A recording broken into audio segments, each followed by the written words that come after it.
I love furries. No, seriously, I genuinely love them. I don't know if it's because I generally prefer animals over people, or because I'm a little weird about fairies. Just me, yeah. Um, am I even allowed to say that on YouTube? A few days ago, I was sitting around scrolling through YouTube wondering why I never really post any long videos here. Because your art sucks, your animation sucks, and your taste is terrible in everything. Hey, take that back. You can't just say that. Why? Because your art is good? Hell no! That was true. My art sucks. And this is honestly terrifying because I'm only 2 years away from turning 20 and my art still isn't where I want it to be. But my taste isn't bad. Not in music, not in movie, not in. So, anyway, today I decided to draw a furry for the very first time.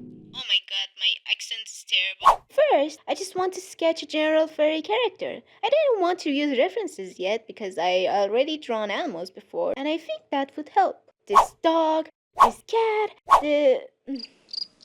whatever this is. I thought I was ready to draw a furry. Turns out I didn't even know what I want to draw.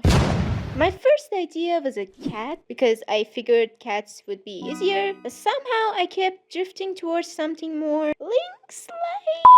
The problem was I had absolutely no references. I didn't even know what color lynxes are, so I just kinda made something up. I know. My clothes rendering is bad. My shading is bad. Everything shading related is bad. I tried fixing it afterwards, but honestly, it still looked a little off. So it was the time to do some research. First, I started learning furry anatomy. For me, legs are the hardest part of a furry character. One of my biggest problems as an artist is that I feel weirdly guilty about using references. So sometimes I avoid using them when I absolutely should. And then I ended up with this. After that, I started practicing again with references and actually learned a lot. Apparently, furry characters can have two main leg styles. They can have more human-like legs or more animal-like legs. From what I understood, the animal style legs basically made up of three major sections, plus the paw, which gives you a lot of flexibility when posing them. After some leg practice, I moved on to heads. Drawing a furry heads, especially cartoon ones, was actually pretty easy. But every tutorial I found only showed characters with closed mouths. So naturally, I tried drawing open mouths without references, and yeah, that didn't go great. While I was experimenting, I ended up with drawing a bunch of random things too, including this weird bird. Then I watched this YouTube tutorial and drew this wolf. Eventually, I gave up and used a reference for an open mouth head. And honestly, it turned out pretty good. After that, I started practicing different muzzles. A cat, a horse, for absolutely no reason, a lizard, I don't know why, an eagle, a chick, and finally, it was the time to put everything together and make an actual character. The only problem was that I had no idea what animal my OC should be. What animal is unique and also something I absolutely love? Obviously, a hyena! And not just any hyena, this specific kind of hyena. Hyenas are fascinating. They can look intimidating, creepy, and a little terrifying. But then, 1 second later, became the cutest thing you've ever seen in your entire life. I mean, just look at this little guy.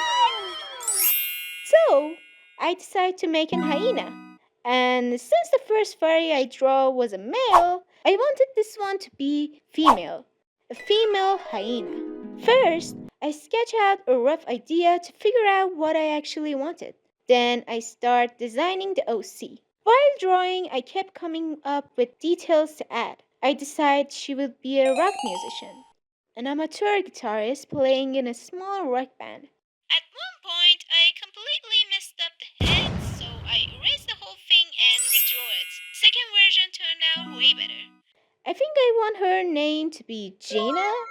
She's 20 years old. Gina grew up without a mother. Her father was the kind of person who never really cared about his kids, and her two older brothers weren't much better. So music became her escape. Naturally, she has black hair like her family, but she dyes it blonde because she doesn't want to look anything like them, especially her father. After years of family drama, she eventually leaves her small hometown behind and decides to chase her dreams. I know, classic OC backstory, pain, suffering, and I'm really not the kind of person who signs their artwork. I've always felt like my drawing weren't good enough to deserve a signature, so don't judge me for this. I decided she was giving me major bisexual vibes, so I added a few extra details, and now she's done. Here's the sketch, and here's the final result. So, what do you think? Did I actually improve at drawing furries, or am I completely delusional? Let me know in the comments. And if you have an idea for future videos, I would absolutely love to hear them. If you enjoyed the video, don't forget to like, leave a comment, and subscribe if you want to support my channel. Okay, bye bye!